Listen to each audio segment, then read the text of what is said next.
Donc aujourd'hui, je vais vous parler en fait des caméras de chasse. Je vais vous parler de comment je l'ai utilisé sur mon terrain, comment je l'utilise sur mon terrain, puis ça va vous permettre en fait de déterminer si ça peut être intéressant pour vous ou si c'est pas approprié à votre condition, à votre territoire. Ensuite de ça, vers la fin du vidéo, je vais vous parler un peu du fonctionnement, des types de caméras qu'ils peuvent avoir. Donc on va commencer avec une photo de moi qui transporte du bois. Si vous regardez en bas à droite, en jaune, vous allez avoir l'heure. En rouge, vous allez avoir la date. En rose, vous allez avoir le cycle de la Lune, les phases de la Lune. Et puis en bleu, vous allez avoir, c'est la combienième photo qui a été prise dans cette séquence-là. Moi, je me suis procuré cette caméra-là, en fait, pour voir le mouvement des animaux, mais également le mouvement des humains sur mon terrain. Parce qu'en fait, sur mon terrain, j'ai des personnes qui ont des droits de passage. J'ai 3 personnes qui ont des droits de passage. Puis je veux justement pas qu'il y ait d'abus à ce niveau-là. Je veux pas qu'il y ait des gens qui n'ont pas d'affaires là, qui passent sur mon terrain. Puis je pense que c'est un droit qui est légitime. Donc, on peut voir qu'avec une caméra de chasse bien placée, à un endroit stratégique, on peut facilement avoir les plaques d'immatriculation des VTT ou des véhicules qui se promènent. Ce qui peut être intéressant dans un cadre juridique ou simplement pour identifier les personnes qui passent près de chez vous. Ça nous donne également accès à des données intéressantes. Par exemple, cette personne-là qui est passée sur mon terrain à 11h17 de la nuit. Donc, j'ai la date, j'ai tout. Cette personne-là ne devrait pas être là en ce moment. Et ça m'a poussé à une certaine réflexion. Je me suis demandé si c'était pas des braconniers.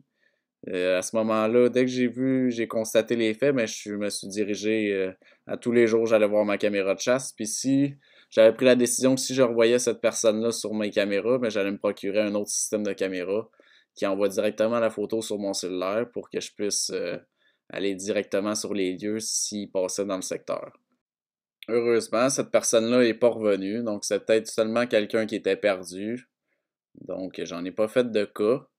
Mais ça reste que j'aurais jamais été au courant en fait si j'avais pas eu de caméra de chasse. J'ai également utilisé la caméra de chasse pour déterminer ce que les animaux mangeaient dans mon secteur. Donc j'ai fait un test pour déterminer les prédateurs qu'il y avait dans mon secteur en déposant des carcasses d'animaux, en fait des résidus d'abattage qui sont non comestibles. J'ai également fait un test pour déterminer quels étaient les animaux intéressés par quel type de noix. J'ai fait une vidéo là-dessus. Je l'ai utilisé également pour voir les mouvements des animaux dans mes chemins. À un moment, j'ai constaté des ravages dans mon jardin, donc j'ai positionné la caméra de chasse par où je pensais que la bête passait. Donc dans ce cas-ci, j'ai pas pris de mesures effectives contre le raton laveur, mais je savais au moins quel était l'animal en question. Puis l'année prochaine, ça me porte à penser que je vais mettre du grillage tout le tour de mon jardin. Je m'en suis servi également avec mes lapins. En fait, j'ai un parc qui est mobile, mais dont le grillage était trop espacé. Puis j'ai eu une évasion de bébés lapins qui sont allés rejoindre la lapine qu'on voit présentement dans cet espace en semi-liberté. Donc, elle vit dans un terrier en dessous de la roche. Donc, tous les petits lapins s'étaient enfuis là. Puis là, je voulais savoir combien il y en avait, puis je les attrapais à mesure. Fait que ça m'a permis d'avoir un calcul, puis d'être certain que je les avais tous attrapés, en fait. Dans une mesure anecdotique, on s'en est servi pour déterminer c'est quel... on a 2 chats, en fait, 2 chats d'intérieur. Puis il y en a un des deux qui faisait jamais ses besoins dans une nouvelle litière qu'on essayait. Puis on s'en est servi uniquement pour l'espionner, pour savoir c'était lequel. Ça a bien marché. Pour ce qui est des caméras de chasse, je connais pas vraiment toutes les marques, là, puis ça m'intéresse pas vraiment. Moi, j'ai pris une marque qui était en spécial. Je connais pas vraiment les caméras non plus de chasse, donc les types de qualité, tout ça. Donc, j'ai aucune sponsorisation dans cette vidéo-là. Vous allez probablement voir dans le coin à gauche la marque de la caméra de chasse que j'utilise, mais c'est juste parce que je suis trop paresseux pour la cacher sur chaque. Si jamais vous voulez acheter une caméra de chasse, allez-y selon vos besoins, selon votre budget. Petit bémol, assurez-vous de choisir une caméra qui propose un flash soit mauve ou ultraviolet ou noir pour pas avoir d'incidence sur les animaux parce qu'il existe encore des caméras qui ont des flashs blancs. Puis c'est certain que vous voulez pas ça. Le type de fonctionnement de la mienne, en fait, c'est très simple. Vous voyez ici. Donc il rentre 8 batteries AA. 8 batteries AA. Puis il y a une carte mémoire qu'on insère juste ici. Puis il y a 4 boutons. En fait, on l'allume tout simplement. Puis ça, c'est pour aller dans les fonctions, soit photo, soit vidéo. Enter. On ajuste notre date ici. C'est vraiment, si vous êtes capable de regarder une vidéo YouTube en ce moment, vous allez être capable d'utiliser ça. J'ai aucun problème. J'ai aucune ambiguïté là-dessus.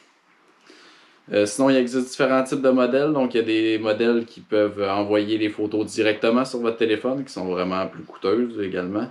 Donc, ça, c'est plus pour les chasseurs ou si vous voulez vraiment de facto recevoir au moment où ça se passe votre photo.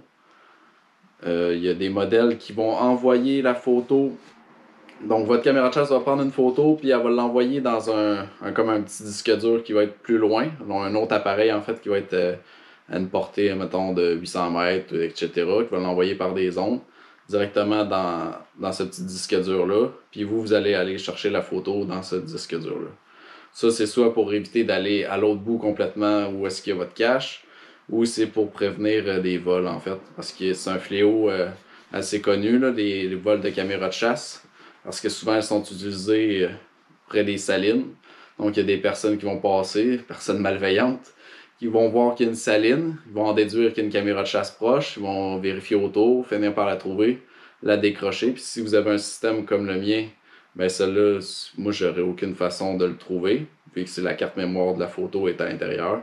Mais lorsque ça envoie une photo directement sur un disque dur, ben là, vous allez avoir accès à cette photo-là. De la même façon, si vous l'avez directement sur votre téléphone. Donc, ça peut vous permettre de trouver qui, au moins d'avoir des photos de qui a volé votre matériel. C'est pas mal dans ces cas-là que ça pourrait être utile. Dans mon cas, c'est pas vraiment pertinent. Évidemment, sur le positionnement, si vous avez une caméra de chasse, il faut la positionner pour pas qu'elle soit à contre-jour. Puis aussi, ça par expérience personnelle, faut pas qu'il y ait trop de branches devant parce que les vents vont faire en sorte que ça va faire 2 jours que vous allez avoir placé votre caméra puis vous allez avoir 1200 photos. Fait que juste porter une attention particulière. Puis je vous laisse sur les images du pic flamboyant qui s'est positionné là et voulait prendre la pause.